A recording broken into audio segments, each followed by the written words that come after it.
After nearly 7 years of test flights, in 1976, Concorde is finally ready to launch passenger service. They do get their reward in the end.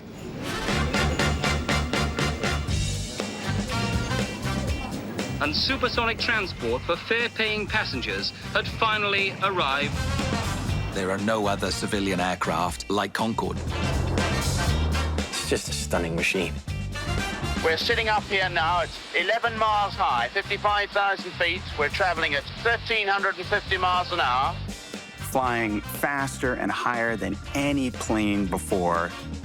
You can go from London or Paris to Bahrain or Rio and, most famously, New York City.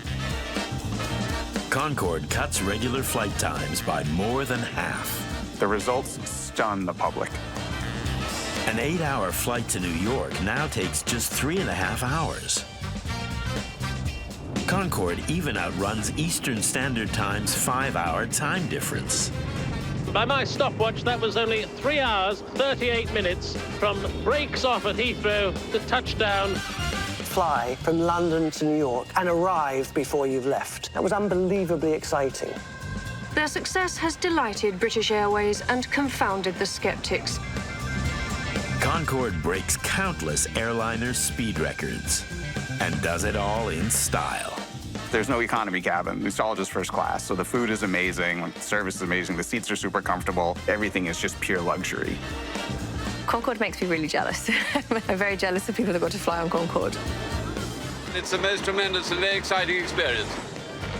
You have celebrities, royalty, anyone you can think of who's anybody now wants to fly on Concorde. So they become a prestige thing. It made you cool. Concorde quickly becomes a symbol of immense national pride for Britain and France. But as it wows customers in the sky and enthusiasts on the ground, a new threat is rising from a familiar foe: Boeing. Today's jumbo jets are twice as long as Orville Wright's first 120-foot flight.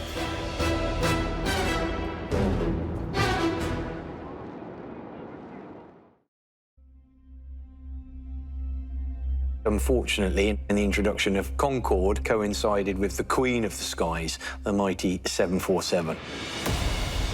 In 1969, a month before Concorde's first prototype flew, the Boeing 747 also made its first test flight. By the late 1970s, airline passenger numbers are exploding, and Boeing is pumping this giant aircraft out of the factory by the hundreds. It is so different to the Concorde. They're the absolute polar opposite in terms of appearance, in terms of what they do. Concorde and the 747 represent opposing ends of a new existential rift in the aviation industry. Do customers want speed and luxury, or low costs and efficiency? The passenger air industry was at a crossroads. Was it going to go fast or was it going to go big? It was Boeing that hedged their bets on, well, we want to get more people around the world. We think air passenger travel is going to become even bigger. The 747 is a record-breaking giant. It can carry over 400 passengers versus Concorde's meager 100. That volume makes long-haul flights significantly cheaper. 747 really opens up a new form of democratized air travel by making transatlantic or transcontinental flight affordable to the average person. But it's not just its huge capacity that makes Boeing's beast more economical. Concorde also burns 4 times more fuel than a 747. And for every hour it spent in the air, it required 57 hours of maintenance. So it comes down to what customers want. Is it necessary to get there in 3.5 hours when you can spend a fraction of the price? Ultimately, the 747 wins out. For airlines around the world, the 747 becomes the must-have plane. Its popularity comes at the expense of Concorde, whose original list of orders for over 100 aircraft collapses to just 14. So the dream of Concorde comes crashing down to reality, really, when actually the aeroplane isn't profitable.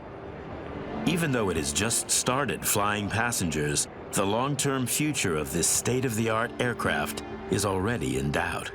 The company faces a rough ride in the coming months. If the vital North American traffic doesn't pick up, job losses may follow. Many of the problems stem from the aircraft's eye-watering development costs. The idea of Concorde was incredible. However, the realities of delivering on the aeroplane were enormous. The Concorde overruns its schedule and it overruns its budget by quite an extraordinary amount. Originally, it was thought to cost about $70 million. By the end, it's cost over $1.25 billion.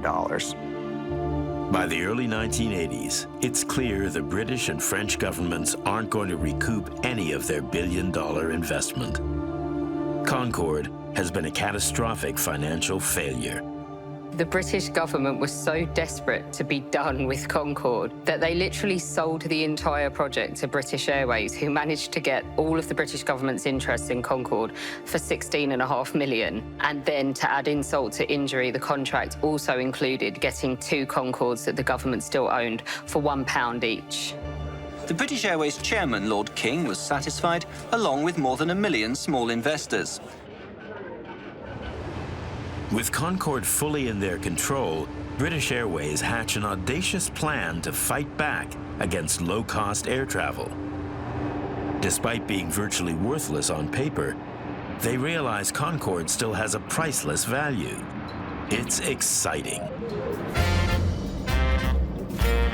British Airways did something very sensible. They didn't try and compete with the 747. They played up its exclusivity. They made a point of the fact that this is not ordinary air travel. It's not just for getting from A to B. You're paying to fly on Concorde. That's the experience. It doesn't matter where you're going. Going there on Concorde is the point. In a stroke of PR genius, British Airways now offers rides on Concorde just for the thrill. They started to deal with it as a kind of almost flying theme park. Chasing the eclipse from Concorde. If all goes according to plan, we'll be in the totality of the moon's shadow for between 6 and 9 minutes. They used to fly circuits in it. You would pay your money, you would get on board. You didn't even have a destination. You would just travel on Concorde. You would have that experience of having champagne in the air. People would get to say they had a ride in a Concorde, which is mad, but genius, because for the first time ever, Concorde was profitable. By the late 1990s, BA and Air France are running around 300 Concorde charters per year, making up to $90 million in annual profit.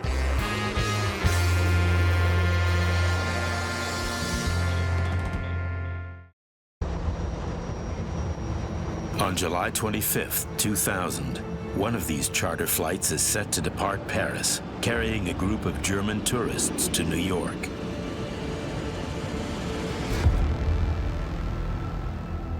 This Concorde took off, and a few seconds later, flames were belching out of the engines.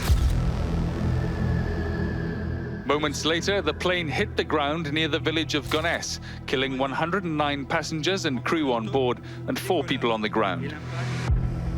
In a cruel twist of fate, Concorde crashes less than 3 miles from where the Tu-144 came down 27 years ago. Fearing that there's a safety feature of the plane that's been overlooked, immediately all Concordes are grounded. At the crash site, investigators find a tear in one of Concorde's tires. They then discover shredded pieces of rubber on the runway. They begin to piece together what happened. As Concorde took off, it punctured a tire, which then sent debris into the wing. The tire fragments ruptured a fuel tank, causing a huge leak. And that started a fire. Pilots at that point had passed the velocity where you could stop, so they had to take off, and then the fire quickly engulfed the wing. The pilots tried to keep it in the air, but they couldn't gain enough speed without both engines.